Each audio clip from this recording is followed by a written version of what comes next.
Good evening, everyone. Thank you. Hello. Thank you all for joining us tonight. So, here's what we're going to do. We're going to learn about our nervous systems, decode our responses to our emotional states and what comes up in relationships. And we're going to help you better understand yourself and your partner in the context of your relationship. So even if you're not currently in a committed relationship, the tools that I share with you here are going to help you massively transform your experience of the journey of finding your beloved. So by the end of our time together tonight, you're going to learn how to be in a more loving, kind, and conscious communication with your partner. You're going to feel more confident to navigate from conflict to connection, and you're going to feel more seen, heard, and appreciated in love. Who here wants that in their life? Right? Like, who doesn't, right? Absolutely. So I'm Anahita Anais, and I'm a nervous system therapist and psychedelic guide. I work with various modalities to help heal the nervous system as the very foundation of our health and well-being.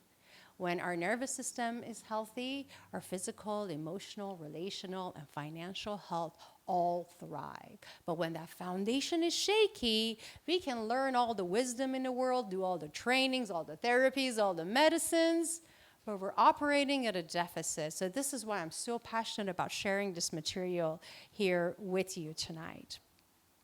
And so we're going to dive right in.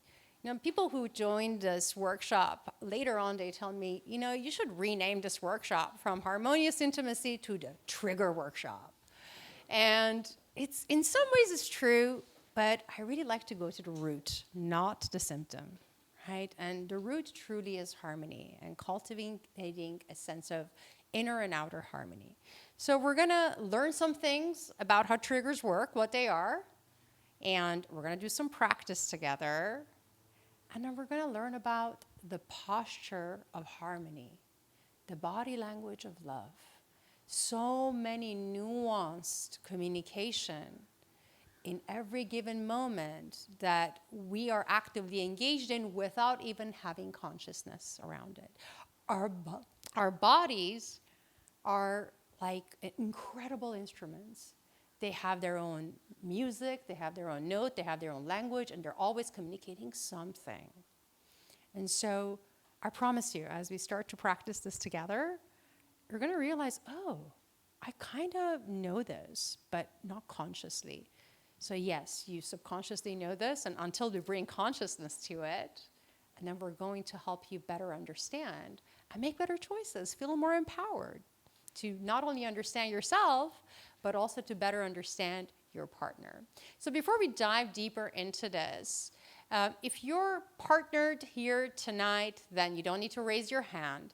But if you came here by yourself and we were going to partner all of you all together, just raise your hand if you came here by yourself and would like a partner.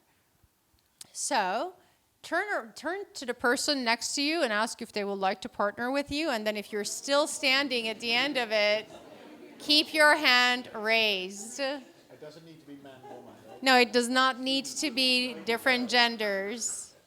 Yes, come on in. And so raise your hand if you need a partner still. You don't have one. Okay, one. Does everybody else have a partner? Two. Okay, so we have two right here. This gentleman here? No, he was just pointing. Oh, yes, three? Three? Okay, so if you're not partnered, just pick the partner that the other person that's not partnered and sit together because we're going to do exercises together. So just move closer to each other. All right, we'll make this fun.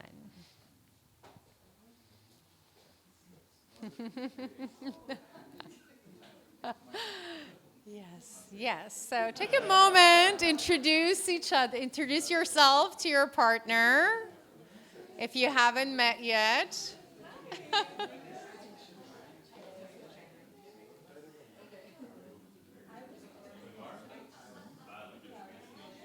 All right.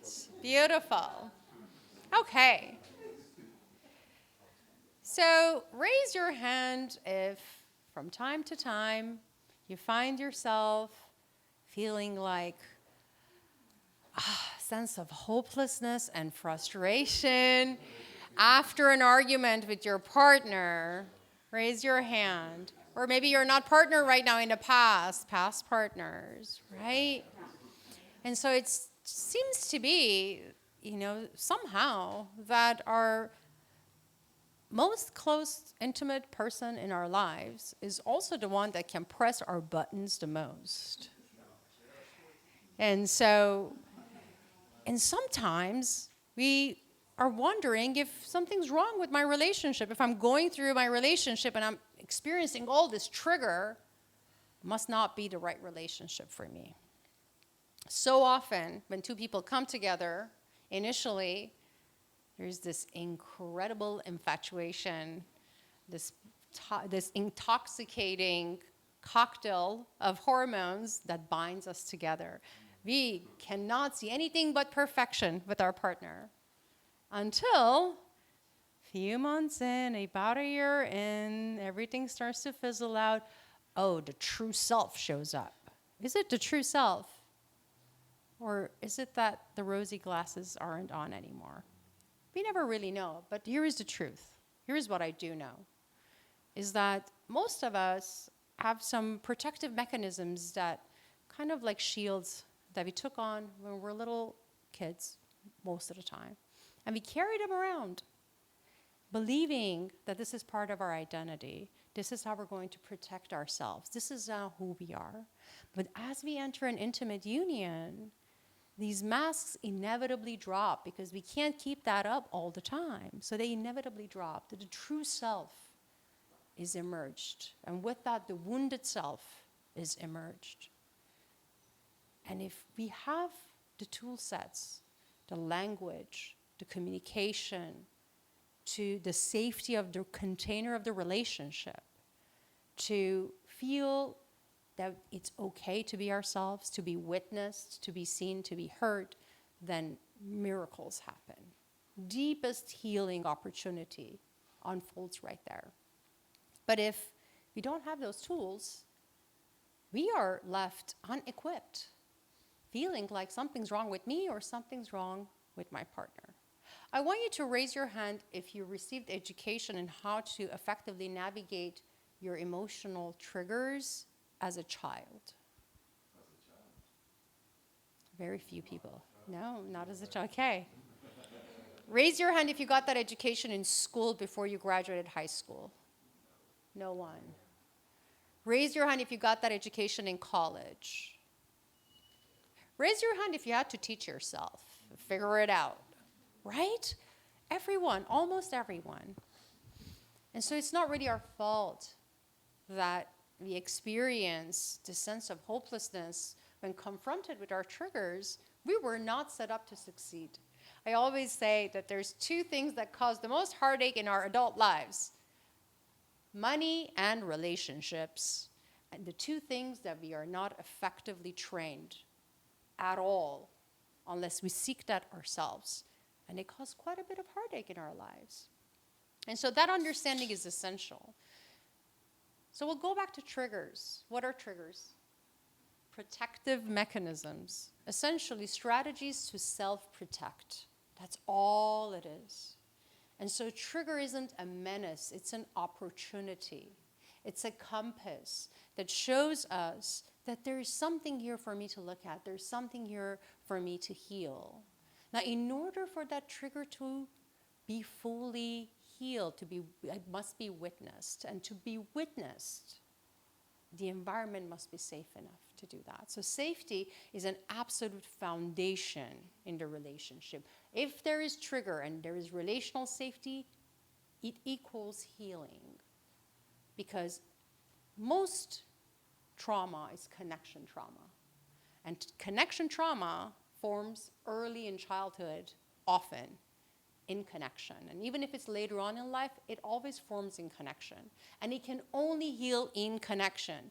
This is why I absolutely do not believe that you must be healed to be in a relationship.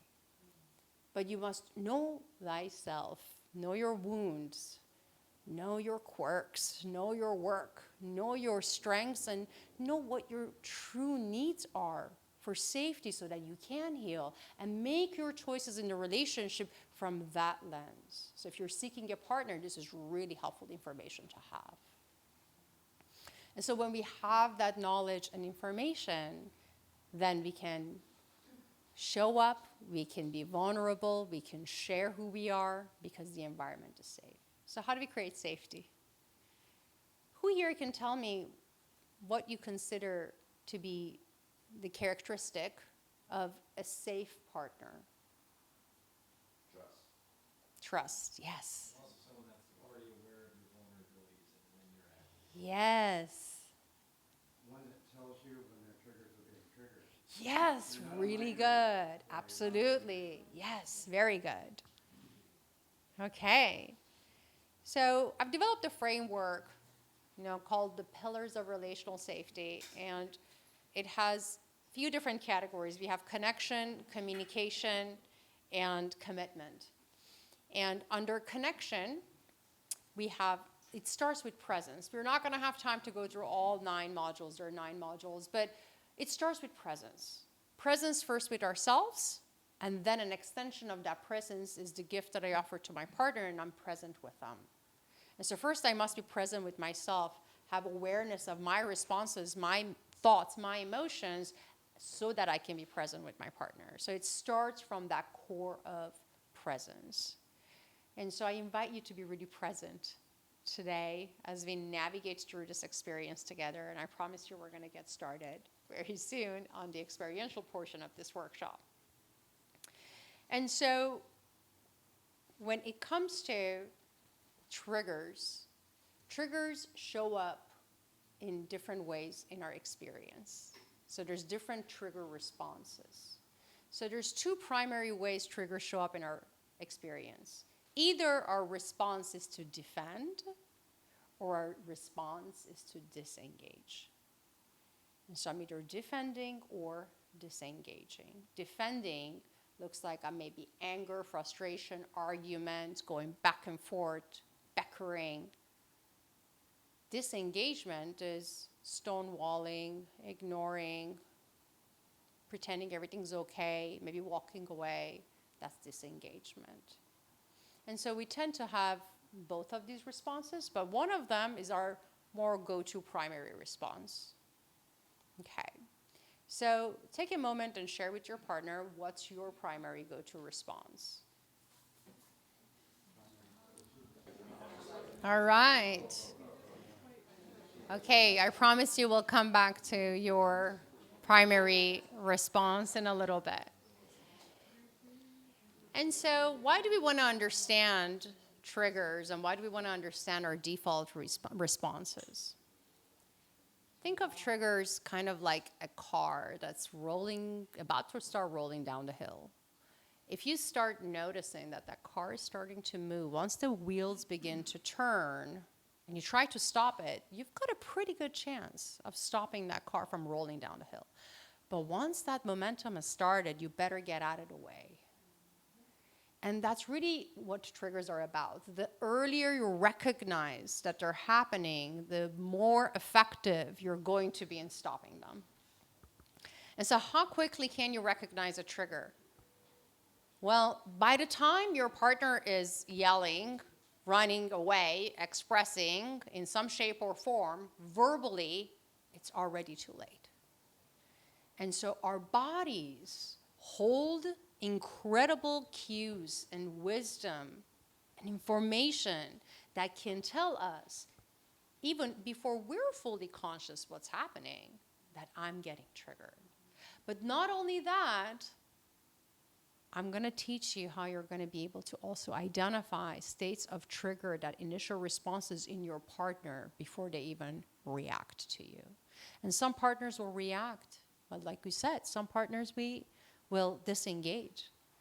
And a disengaged partner is kind of harder to identify what's going on. So you gotta be really skilled in figuring that out. So in the world of nervous systems, this is the beauty of the work with nervous systems, is that there's really no mystery. Nervous system work is not psychology. There's no analysis. It's physiology. It is really simple. It's either happening or it's not happening. You're either in sympathetic or you're not. You're either in shutdown or you're not. So it's really a binary situation where you can easily identify what's happening in the nervous system. And so one of the ways that we can identify what's happening in the nervous system is what we call social engagement system. And that is a series of expressions, your facial expressions, and so your muscles, when you are in an engaged state, when you're open for connection, your muscle tone is standard, it's normal. When you are agitated, you're in that state of self-protection, then your muscle tone is much more tense and strong. So that's when you're defending. When you are disengaged, your muscle tone is below normal. It's kind of more heavy. That also shows up in your face. And so when you are open for harmony, open for conversations, open for intimacy, you will have a much more standard muscle tone. You will have normal facial expressions. When you find yourself in a defensive state, you might have a very intense gaze. The muscles of the face are pretty tense, and they're not moving very much. And the same is true when you're in a disengaged state, that actually your physiology drops you into a state where you're below the normal, smaller muscle tone, lighter muscle, heavier muscle tone. So everything is disengaged. And so your experience is that not a whole lot of facial expressions are happening. Now, the other way we look at this is your voice. Although we're not going to work with words today, we're going to really work with the body. But your voice is another one. So how is your voice modulating when you are available for connection, when you're defensive, or when you're disengaged? You also look at your eye gaze. So our eye gaze in normal conditions, they're looking at our partner, looking at the person I'm engaging with. There's a sense of relaxed softness. There's movement. In a defensive state, the eye gaze is very straight and it's pretty much staring, and it's very strong stare. In a disengaged state, it is completely disengaged. There is no eye contact. Same is true with our neck. So you'll notice that one of the ways that we'll identify somebody as a safe person is maybe they tilt their neck, or when they're speaking, there's a relaxed movement of their head. Somebody in a defensive state actually doesn't move their head very much. They're in a very firm stance in their head. Somebody in a more disengaged state will actually be looking away. You'll notice other nuances, but I'm not going to go through all of them because I also want you to identify some of those in your partner. So Bastien, my partner, and I are going to demonstrate what this might look like. And what we're going to do is we're going to take turns. One partner will be expressing, the other partner will be witnessing. Because it's not just what I express that impacts me. What I express also, what he witnesses also impacts him. So my response is both impacting me and him. So I want you to think about before we go into this exercise, and then you'll share. If you're a couple, then you probably can come up with one easily. If not, just think about it, and then you'll share it with your assigned partner. A situation, a recent situation in your life that triggered you, and then what response you went into. So just think about that, and we'll come back to that. And we're going to demonstrate what is your default protective mechanism? Hi, I'm the practice tool. My name is Bastien. I'm definitely, disengaging. Yeah, absolutely. Yeah. Very dominant. Mm-hmm. And so can you think of a recent situation where you disengaged, that trigger showed up for you? Yeah, absolutely. Anybody who works with clients may have similar situations experienced. Had a really busy work period, and after a long period of time building up to something, delivered it, and then the client flipped around 180 degrees and didn't like it. It was one of those situations, and then that dragged on for a couple of days, and we were at home together, and she started talking to me about something very relevant, but I had no capacity to deal with that whatsoever. I was like, my head was full, my focus was with work, and I was like, I couldn't even respond. I was just like nothing. Yeah.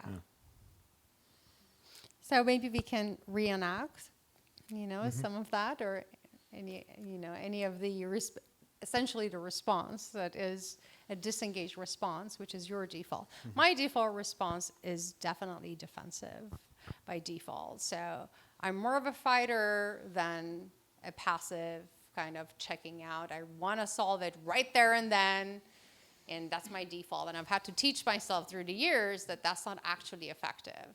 And so we're going to talk a little bit about that too, strategies in how to navigate this together. So there's not going to be any words here, but I want you to notice the nuances in the body language and see what you can identify in the body language, and then we're going to exercise practice together.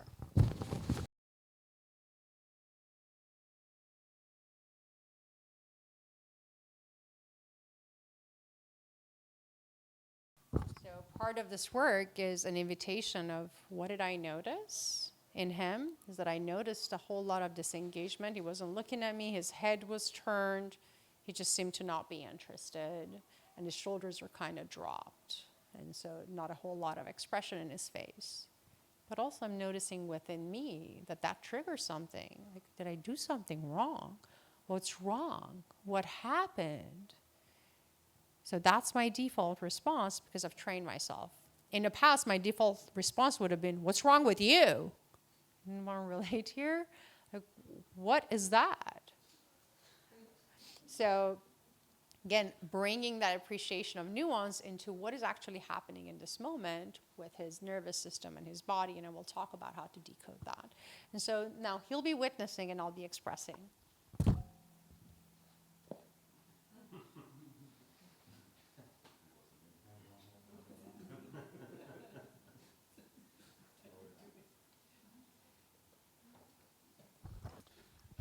Yeah, I think this is very recognizable for all the men in the room.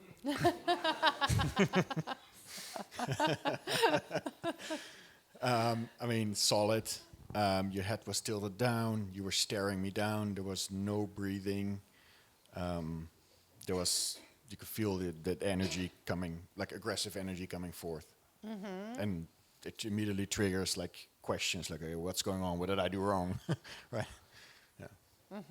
Okay. So when you first start doing this exercise, it might be really difficult to identify nuances. So my invitation is to just exaggerate, especially if you're the female or the expressing, exaggerate your expressions. Women tend to be more sensitive to physical cues and facial responses and cues. So for men, we kind of sometimes have to be a little more animated initially to help them identify what is actually happening in my body, in my nervous system. So the invitation is think of, you've already thought about a past experience, a recent memory. So my invitation is to turn towards each other, to stand up and turn towards each other, and then decide which partner is going to be expressing and which partner is going to be witnessing. And practice, take turns practicing just the physical expression to the best of your ability. You don't have to act or fake it, just be yourself, but try to highlight it as much as you can so your partner has an opportunity to see what is that experience in your nervous system.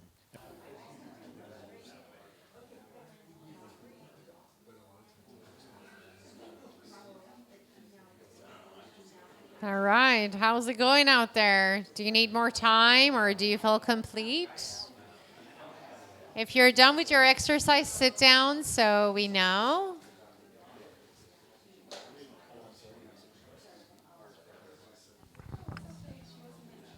All right. Okay. So I know that for some of you, probably that exercise was a little intense, but we cannot heal that which we're not willing to feel and explore. And so in order for us to get to the other side is that we first have to recognize what the triggers actually look like, before they turn into words, before they turn into actions, while they're just some remnants of a sensation in the body, so that we can have an opportunity to take action. In the context of relationships, this is what I love so much, is one of the key principles of relational safety is what I call devotion to your partner's nervous system. That tending to your nervous system, tending to your partner's nervous system, tending to your relationship's nervous system is an ultimate act of devotion. Because it invites you moment to moment to be really present and choose differently. Choose harmony, choose love, choose peace. Choose to keep your heart open when there are 100 reasons for you to close your heart. That's the invitation. And so in order for us to really navigate that path of devotion, we've got to be what I call epic co-regulators with each other. Just really become masters of knowledge about our own nervous system. The goal is never to not have triggers. It's completely unreasonable. But to know my triggers, to take responsibility for them, and to develop the vulnerability to ask for what I need. And be able to ask for them without blame, shame. And so that's where we're going to move in together in a little bit. However, since I took you to the edge of triggers, and some of you are probably a little activated, especially if you came here with your partner, it's kind of like poking into the places we're not wanting to talk about. I'm going to teach you a very simple somatic exercise to discharge that energy. Now, here's the magic of this exercise. When we have a defensive response, that energy is big. So people will tell us, calm down. Does that work like ever? No. Doesn't work. And so, but the truth is that our nervous system does need to calm down and down-regulate a bit. So what's a good strategy to do that? Generally speaking, there's a series of strategies that we work with that are designed to down-regulate the nervous system. However, I'm going to teach you one that's going to help you both down-regulate and up-regulate. So if you're disengaged, you want to bring the energy up, right? If you're in a disengaged, kind of checked out, stonewalling space, you want to bring the energy up so you're more engaged. And so sometimes we can engage in exercises that would do both. So this is one of those golden gems that I'm sharing with you. And it's two parts. So stand up and just make sure that there's enough room in front of you to kind of bend over if you need to. You will be bending over, but you can also go sideways if you need to. So it's two parts to this exercise. So first observe me, and then I'm going to walk you through it. So first part is put one hand on your belly, and I want you to begin breathing what we call the ha breath. So with the sound of ha, you're going to pump your belly. So it goes like this. Ha, ha, ha, ha, ha, ha, ha, ha, ha, ha, ha. Very good. So you're going to keep that ha breath as you're going through this exercise. There's going to be points that you're inhaling, and then there's points that you're exhaling with the ha breath.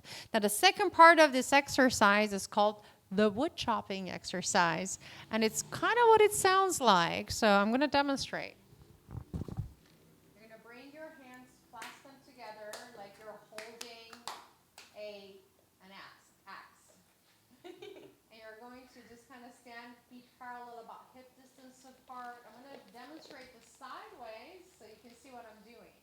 And so put a little bend in your knees.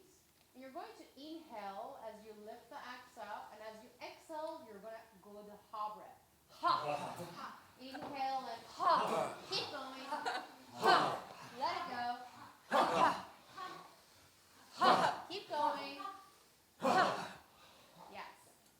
And just notice your energy in this moment. Just take in notice of your energy in this moment. Might be noticing some sense of vibrating in the body, like life force energy.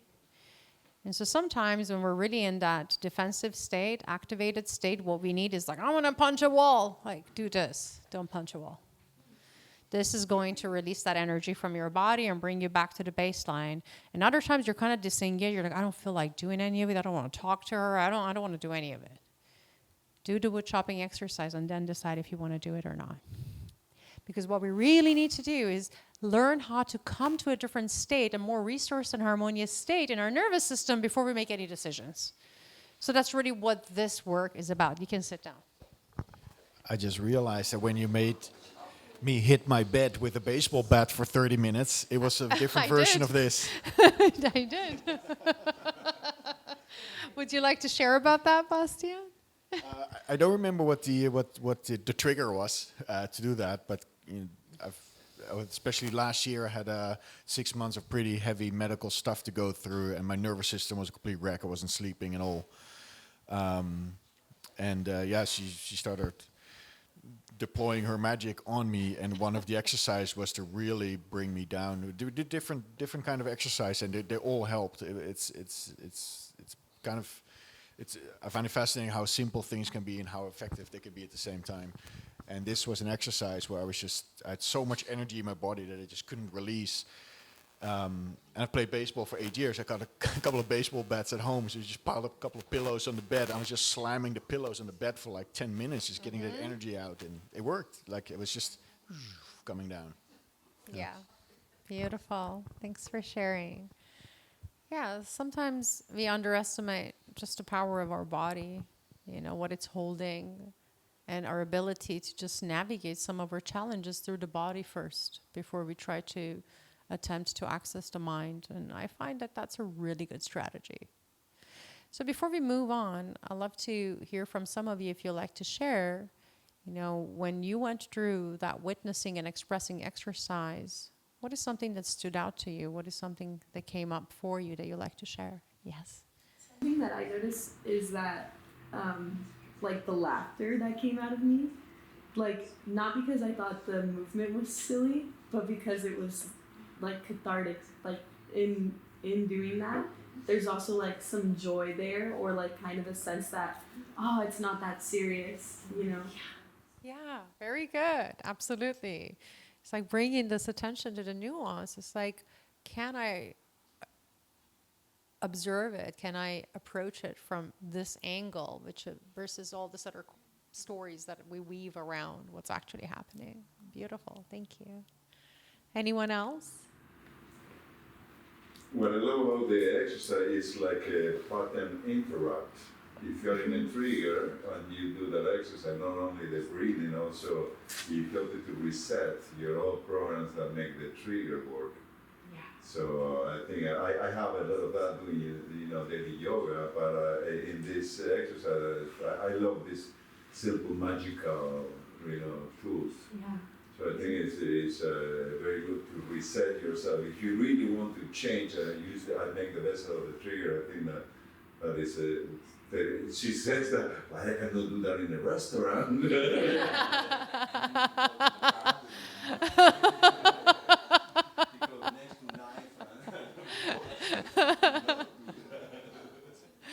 Different situations, we can have different, yes. Beautiful, yeah.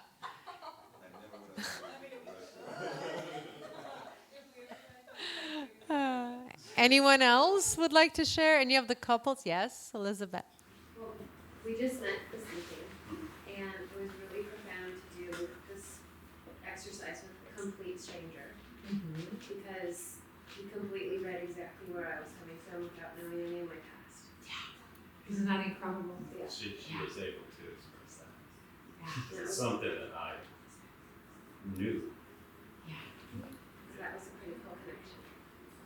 I think we underestimate the intuition of our bodies and how much we actually read in the environment. And I just want to really invite in that recognition that if you could just in few moments read that much drew focused attention from a complete stranger, then what other influences are in your life day to day that you're surrounded by in each given moment that your nervous system is reading subconsciously and you're not even aware of? And I think we often are looking at that.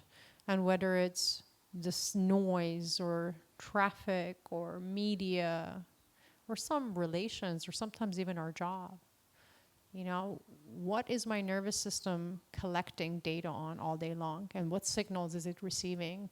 Is it signals of safety or danger? Because it's really binary like that. I promised you that we're going to take you through that experience of triggers, but we're going to land it somewhere beautiful. So here it goes. We've talked briefly about co-regulation as an act of devotion.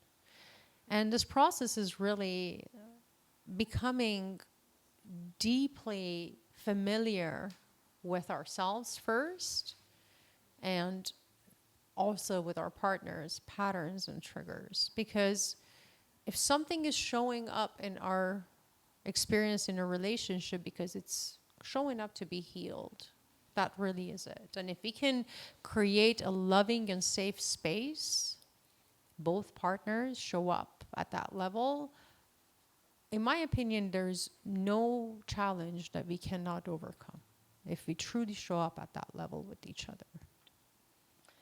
So part of this is learning what it helps regulate my partner's nervous system, and also what my partner needs when they're in that triggered state. So as a part of that understanding of what does my partner need in a triggered state, there is a process that I'm going to walk you through. What to do when your partner is triggered. So the first thing you want to do is that first question we ask before we move into the next stage is, are we both triggered?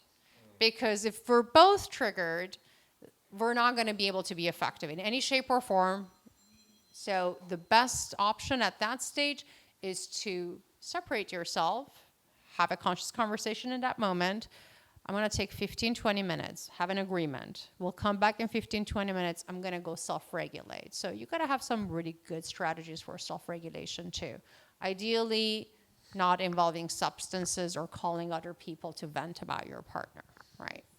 So what we really want to do, part of self-regulation, is whatever works for you. It might be a walk. You know, you go around the block for a walk. Maybe you put some cold water on your face. Maybe you take a few deep breaths. Whatever it is that supports you, you got to have those strategies. It's absolutely essential. But once you've self-regulated, 10, 15 minutes, 15, 20 minutes later, you come back and you report back to your partner, you know what, I think I'm ready for having a conversation. Now, if one of you is triggered, you can still do this process. In fact, this is one of the most beautiful parts, is that I know that our society and our culture puts so much emphasis on self-sufficiency and independence. And I'm a believer that it's become pathological. That at this stage, we need more interdependence than anything else. Hyper interdependence, in fact, to account for all the centuries of hyper independence that has brought you into this disconnected state. So if you can, and if you're in the state of one partner is triggered, the other one isn't, it is absolutely your opportunity for deepening connection, intimacy, and providing a deeply healing space for your partner. Because chances are, when they're triggered, there's an underlying wound. And what that underlying wound is asking for is to be seen, to be held, to be tended to be healed. And if you can show up in that moment and be that presence, I promise you, your relationship will transform beyond your comprehension. The love of your partner will have no bounds for you, because you will become the healer in that moment and open up the possibility for them to also show up in that way for you. And so once we've established that only one partner is triggered or both of them have somehow self-regulated and returned to the table, now there are many different approaches to addressing triggers. I'm just going to share with you one formula, which is to start with acknowledging and then validating and then tending. So acknowledge, validate, and tend. And what is acknowledgement? You recognize that your partner is in distress, you acknowledge what is happening. So often your partner might share something happened, and you will just try to repeat what they said had happened to the best of your ability. So that's number one, acknowledge. Number two is validate. And so validate looks like I'm going to validate your feelings. I'm going to try to put myself in your position, empathize as much as I can, and respond in that way. So try to imagine this. So this is what it looks like in practice. Acknowledgement. It sounds like. Start your sentence with it sounds like. And then try to the best of your ability to repeat what you just heard. So it sounds like, your partner comes to you, had a difficult day with clients, right? Yes. So can you express a difficult day with a client? You're just tell your story. Yeah, there's an actual situation. That was a real shit day with the client after 6 months of work preparing something and lots of resistance to overcome, and you're finally putting the work out and really excited about it being finalized and moving on to the next thing. And then the day after delivering it, the client turns around and wants something 180-degree difference. Mm-hmm. So I was really pissed off. Yeah. Yeah. So sometimes the trigger is in relationship to your relationship. Sometimes the trigger is in relationship to something else, something completely different.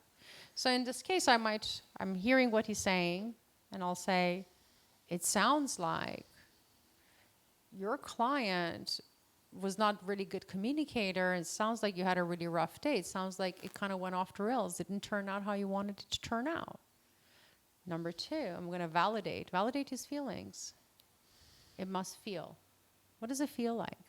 If I was putting myself in his shoes, it would feel pretty frustrating. So I would say something like, it must feel really frustrating. It must feel really difficult. It must feel really agitating. So now I've acknowledged his experience and I've validated his emotions. Number three is tend. So this is where the magic of the nervous system really comes in. Now the old way, the old me, the default in most of us, will attempt to fix it right away. Let me fix it for you. We men don't know anything about that. Never try to fix it. And we'll try to fix it. But tending is different. Tending is curiosity. Tending is not a fixed energy. Tending addresses the fact and recognizes that the nervous system is in a sense of trigger, discomfort, contraction, and it needs something. If you go to someone that's highly triggered and you tell them, okay, what do you need? They're not going to be able to tell you much. But if you ask the right question, if you ask something like, what would help you feel safe at this moment? Safety is a primal feeling. We tend to have a pretty good idea of what safety means for us in each given moment. So if I ask you, what would help you feel safe in this moment? You're likely to have a pretty good idea of what that is, or at least instill a sense of curiosity in you, because you're not problem solving. You're just kind of checking in with your intuitive sense. So what do I need to feel safe? And it might be, I need reassurance. I need a hug. I need to actually just not talk much. I just need to be held in this moment. Or I need to talk it out. Can I just vent without you giving me any answers and responses and fix it, solutions? That's part of it too. Other times you can ask a question like, what does support look like? Okay, I want to show up and support you in this moment. What does that look like? So when we show up and tend from that place of curiosity and wanting to provide a sense of support and safety versus wanting to fix something profound happens in the receiver. is that no one's trying to meddle, no one's trying to invalidate, no one's trying to fix, but rather somebody genuinely cares and wants to be a source of support. There's something really beautiful about that. Now, in order for us to be able to respond to that, if someone comes, your partner comes to you and says, okay, what do you need to feel safe? You gotta be able to respond to that in an authentic and vulnerable way. So we're gonna work on that together, and then we're gonna do an exercise on asking. And so, well, how do you ask? And someone comes to you and makes an offer, or maybe they don't make an offer. Maybe your partner hasn't made the offer. Sometimes you have to proactively say something. Maybe your partner completely just missed your trigger cues. Maybe they were too overwhelmed themselves. Maybe they just didn't see it. Maybe they just didn't have the capacity. It's also a sense of self-responsibility and accountability for us to express when something is not feeling so good in my nervous system with my partner, because that's your most intimate connection. And if we cannot express that to our partner, we cannot express it to anyone. And so in this model, we're really looking at, again, a sense of what was happening that I got triggered. How did that feel? When we're triggered, also we tell a story. What's the story I told myself? And what's the response? Like, what did I really want to do? Or what do I really want to do in this moment? So this might look like, you know what? When we went to this gathering and you kind of disappeared and I couldn't find you, I felt doubtful. I felt fearful that you somehow weren't interested. You didn't want to be seen with me. It made me think that I'm not valuable. It made me think that you don't care. Maybe I'm not interesting anymore. Made me want to just kind of leave the event and not say anything. Kind of sad. But I'm being very vulnerable and sharing my feelings, my story, my reality. And now comes the point of asking. And the ask must be positive, must be reasonable, and must be something that your partner can do pretty quickly. So, take me to Tahiti is not an ask, as much as we'll love that.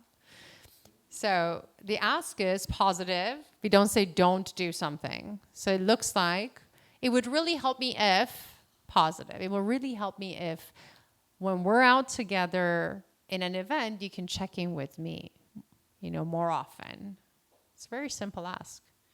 It's not complicated, and your partner can deliver that very easily. And now the last bit is asking it, inviting them. Do you think you can do that? So we're not ordering our partner, next time we're at the event, this is what you're going to do, or I'm going to leave. Now, it will really help me if next time you can just let me know if you're going to step away. Do you think you can do that? Invitation. How we deliver makes a world of difference in how it's received. So take a moment and turn to your partner and ask them that when they are in that triggered state, their default triggered state, of course, context matters in different situations. You will have different needs. But generally speaking, when you are in a defensive state or when you are in a detached state, what is your safety need in that moment? What will help you feel safe? So share that with your partner.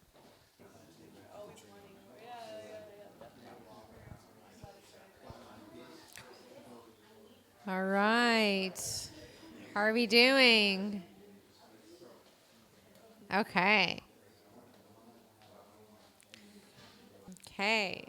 Let's come back to the room and the focused state. Yeah. Okay. As you see, when that initial sign the magic is really here. I want to emphasize this, is that the moment you recognize something's off with my partner, you know, we want to train ourselves to become real experts at this, right?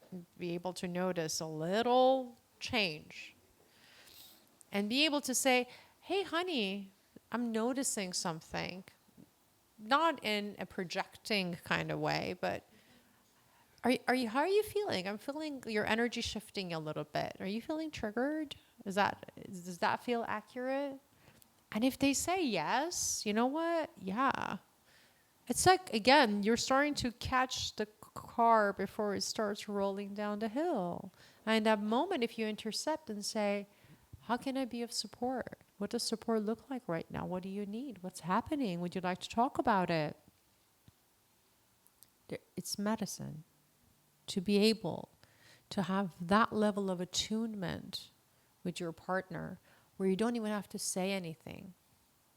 And they know that that there's an opportunity for them to show up for you. And they want to do that. They have a deep sense of desire to do that. Yes. When it comes to us, I do, as I told you right before, I do coaching, so I don't want to, I'm matching the way that you're doing this exercise, but she said something that catches me. She said, you cannot do that with a narcissist. I said, and we make a joke, we are both divorced. We are not partners, we are friends. And she said, you cannot do that with a narcissist. Exactly, this work, when the two persons have the same goal to evolve the situation, this is not something that is for us that maybe we effort up once and you say, oh no, I have the potential to be happy in a relationship. I want to attract the right person. Also, we need to frame that work, because if my former wife, I said, I need 20 minutes, what you gonna do? You're gonna see another woman. But that's precisely it. That's something that is no pre-frame, like they talk a lot about pre-framing. What are the limits, setting the limits and the boundaries in certain boundaries that were perfect.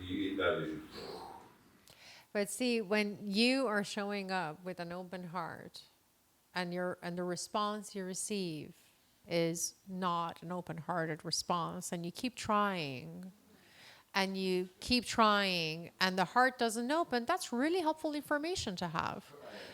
But if we keep looking for excuses to close our heart because somebody else's heart is closed too, we're going to have a lot of closed hearts in this world. So I'm of the belief system that you live with an open heart and recognize that comes with a whole lot of courage, vulnerability, and possibility of getting hurt. And that's going to happen, but yet it is much more fulfilling way of living than shutting our hearts and closing our hearts. Yes. So can there be a caveat to this interaction with each other? Because if you're with a partner who doesn't have that awareness of you, and you're the only one with that awareness, it's not going to work. Absolutely. So this practice is for partners to come together and do this practice together. And if one cannot emotionally regulate and meet you there, then you have to go the other way. Absolutely. So this is what I'm sharing with you here is 10% of a much larger system that I teach. So this is kind of the little experience of an experiential something that you can take home with you that's not too heady and structured. But when we go into the relational safety framework, the pillars of relational safety, one of the pillars is personal accountability. And if somebody cannot have a sense of personal accountability, it cannot happen.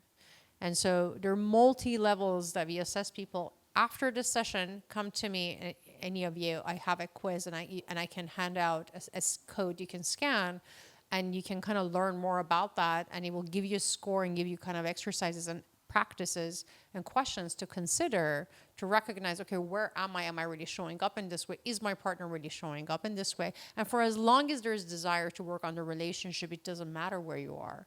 You can get there. But if there's no desire and openness, it's just absolutely a deal breaker. They will not be sitting here. Yeah. Precisely. Yes. Okay. So, we've talked about some of the somatic way of recognizing the trigger, offering asking, responding. And lastly, I'm going to share with you about the posture of harmony. Because your body isn't just sending signals of trigger and danger and frustration and dysregulation. It's also sending signals of safety and harmony and love. And so we have a posture of harmony. We have a posture that is much more available for intimacy, available for difficult conversations, for deepening intimacy, for expanding together. And when we start with that posture, we are setting the tone for the container and the conversation together. And so, few things. Again, we're going to go back to the social engagement system. So we talked about what a triggered nervous system looks like in the social engagement system. In the social engagement system, a posture of harmony that's open for connection and intimacy is a soft gaze, is a face that is animated, it's moving, it's talking, it's responsive and expressive. It's a head that moves. You know, it can tilt, it can move. Universal sign of safety and harmony, a smile. And we also, I combine some of this work often with tantric practices that are around breathing. So lower abdominal breathing, which really resets and calms the nervous system and also brings a whole lot energy to our sexual organs and the lower chakras in the body. And rolling the shoulders back and dropping them down and kind of leaning back into our spine. And this sense of just leaning into our own spine is kind of leaning into our own identity, leaning into our own being, our own history. And there's a sense of dignity to be connected to ourselves in that way. And when we lean into it in that way, it's like our heart opens automatically. And so this is the invitation. Another tantric tradition is the left eye gaze. So when we're looking at someone's left eye, that it resets the nervous system. And so a few different things that we're going to work with that are about the posture of safety. And so we're going to take a moment and demonstrate some of this. It's very, very simple. So point to your left eye. So make sure your torsos are facing each other. And now one of the partners is going to express and the other one is going to witness. So to the best of your ability, choose which one is the partner that's expressing. Okay, so your task here is no words to the best of your ability. Your task here is to send signals of safety to your partner and try to just identify, what are some cues that you're noticing and how is your nervous system responding to that? And so be yourself. Don't feel like you need to follow all the cues. You know how to be a safe partner. You know how to be open. So just engage from that space. And if you feel inspired, follow some of our cues. So take a moment and notice if your posture has changed and come back to your posture of rolling shoulders back and open heart. And these are moments of presence and dignity that we get to show up for our partner, for ourselves. All right. Let's come back to the space and together focus our energy here. We're about to kind of do one more thing and wrap up. And so imagine what would happen in your relationship if the next time you find yourself in a triggered stage, you're able to notice it, you're able to tend to it, and you're able to come back to this posture to then re-engage with your partner. What would be different in your relationship if you could do that? And so the application of this practice is when you want to come together, to connect, to create intentional space, to enjoy each other's company after a long day, to reset together, to be more available for intimacy. If you do this practice, I promise you, without words, sitting torsos facing each other, breathing, eye gazing, giving each other signals of safety, if you start there and spend some time there, I promise you, it will radically change your experience of intimacy.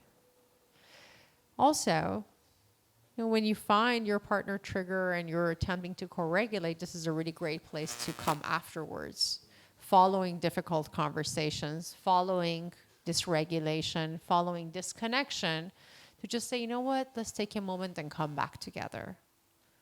Because if we want to look for reasons to keep our hearts closed, we're going to find them. But you really only ever need one reason to open your heart and live with your heart open. Because it really is the best way to live, with an open heart. And that's got to be reason enough for us to try, at least, to sit down for 5 minutes and become present with each other. So would anyone like to share, what came up for them? How did this exercise serve them today? Anything new that you learned that you'd like to share? Yeah, for me, I think in moments where I intend to be giving a soft, gentle eye gaze, that just redirecting to the left eye has helped me appreciate the fact that I've historically, even though I intend or think I'm intending to soften, that there's something else of an intensity coming through. Yeah. That's probably looking to do something else. Mm-hmm. And how is this showing up in your experience in the past? It's creating a lack of that safety, a lack of that container of ability to hold. It tends to be propelling or looking to not just fix but resolve. Mm. There's typically the perspective that there was a misunderstanding that could be quickly repackaged. There's a lot there. Yeah, thanks for sharing that. Does anyone else resonate with that? Well, I can like active. As soon as she changed, we were playful, we know each other. So, and in the moment she did the exercise of lifting the shoulders, and I can see how her face and her eyes, she soften up. I know all the technique behind heart chakra, open up the crown, but seeing it even in a playful way, we don't have any, connection more than the friendship, and seeing how she immediately soften up, her face light up more, her eyes become kinder. Yeah, in just lift but also it makes so much sense because as soon as we lift the chin, you are disconnecting from the problems, the solar plexus. You are disconnecting. It's like you're giving more space for your soul energy to be present, right? Beautiful. Yeah. And you said,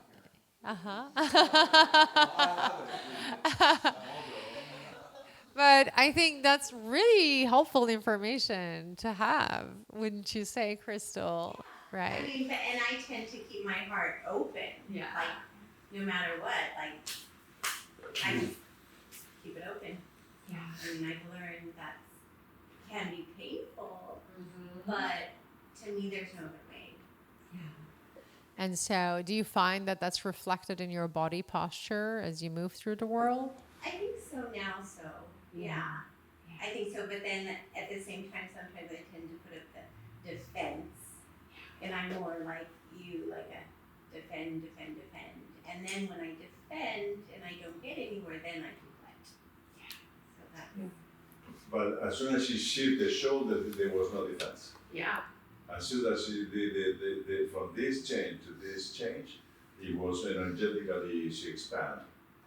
That's why we call it the body language of love. And also for her to be conscious, that little half inch. It's very nuanced, very profound response. The difference is significant, and that's why we just come back here to practice the nuances. It's in the subtlety that the magic truly unfolds. And this is the mastery level. I mean, it seems like, oh, it's simple, but it's not, because it is absolutely a mastery level. If I told you this is vastly different things that you get to practice, it would be very easy to practice.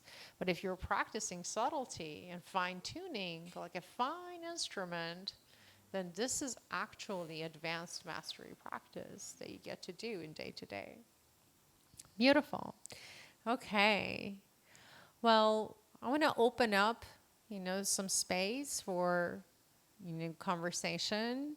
If you have any questions in a group format, I'm happy to answer any questions before we close. Yes? I do have a question about what you think about crying. Like, especially when it comes to a relationship, trying to resolve issues and then having a lot of emotions come up. And then also personally, I believe that when you shed tears, it is because your heart is open. So navigating that in a connection, like maybe having that be misinterpreted, how would you navigate strong emotions coming up in the way of like tears? Tears are another release system, just another mechanism for releasing energy from the body. And in fact, it's great, because without the tears, if we held it all in, we would be weighed down by the weight of our emotions. So when we understand how the nervous system works, and when I work with couples and individuals, one of the first things we learn is how the nervous system actually works and the different states in our nervous system, because they come with a cast of characters, emotions, thoughts, perspectives of the world. The old model says, change your thoughts, change your world. I say, change your nervous system state, change your world. And because neuroscience proves that if you are in a dysregulated state, you physiologically do not have access to your wisdom. Everything you learned is not even accessible. And so part of this understanding is that when we are going through an emotional experience, an energy needs to shift. And sometimes that energy needs to be brought down, and sometimes it needs to be brought up. And so with tears, that energy is a release, actually energy being brought up. So it's like well up. Even in the grief traditions, we call it welling up. This literally comes up, and it's an energy that starts to move through you. It's mobilizing. So anything that's been holding for a long time, in my experience, is one of the ways of cleansing the grief, to cleansing the soul, navigating the grief experience, and then beginning to then find a pathway to a more regulated nervous system. But it's an absolute requirement for most people to go through that process. And some people scream, and some people run, and some people cry, and some people shake. And we all have a different way, and that's just one of the ways that we navigate it most commonly in our human experience. Is that helpful and answers your question? Yeah. Any other questions? Okay. Would anyone like to share about their experience of the workshop? And how did this experience serve you? And how did it serve your partnership? Okay, shy bunch today. Yes? I really loved a lot of neat things that you bring up and talk to my wife about. And very exciting. And I was just thinking about just more that, even for people that you have to manage in your life, it's still a value of learning when they're triggers. You can be more strategic in those situations. Because it's really about getting to that safe, nonviolent communication around it. And so whether they're able to deregulate the same way you are, it doesn't even matter. You kind of can be. That's the ultimate leadership. And so my work actually initially started with leaders, and it transitioned to couples, because I believe coupleship to be an extension of leadership, absolutely. But yes, so much of this is applicable around your life, in so many other arenas of your life, from with your children to your colleagues and to in your community. It applies across the board. So thanks for sharing that. Yeah. On that note, what I've experienced in, let's say, the business version of life, especially at networking events, the eye gaze is really prominent as well. And there's almost like, you could probably do math on it. Somebody maybe has done that. You'll tell us.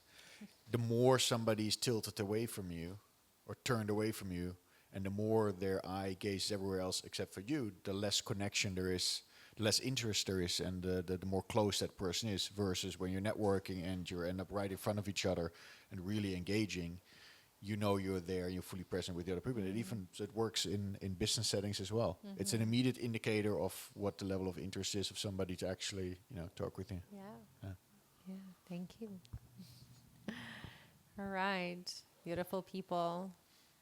So, as you experienced tonight, our bodies hold powerful communication signals, and they're a vehicle for demonstrating kind of what's happening in our subconscious often before it even comes into our state of consciousness. But when we bring conscious awareness to that which is unconscious in our triggered responses in partnership, we are empowered instantly to shift that pattern and be much more effective in navigating conflict to safely land in a state of connection together. And that triggers aren't a menace, they're truly medicine, and they're here to guide us, to support us, and to show us what our growth, healing, and transformation work is in this time. And so I encourage you to seize this opportunity to take what you learned today and integrate it into your partnership. And really I encourage you to practice this maybe a couple times a week and just give it a try and see what happens. Make a commitment for a week and practice a few times and see what you learn and keep that momentum going. And if you're inspired by this conversation and would like to dive in a little bit deeper, come up to me after we close. I'll be here for a little bit longer, and I'd love to talk to you about some possibilities if you'd like to deepen this practice. And with that said, I just want to thank you all, and thank you, the family at the District House, for hosting me, and all the staff and everyone that put in their love and energy here tonight, and for you all for showing up with courage and vulnerability, because it really does take courage to kind of willingly go into a space and navigate those things that we rarely ever talk about. So thank yourself, turn around and thank your partner for showing up and being there for this experience. And I hope that I get to see some of you in the near future. Many blessings. Thank you. And thank you, Bastian, my love.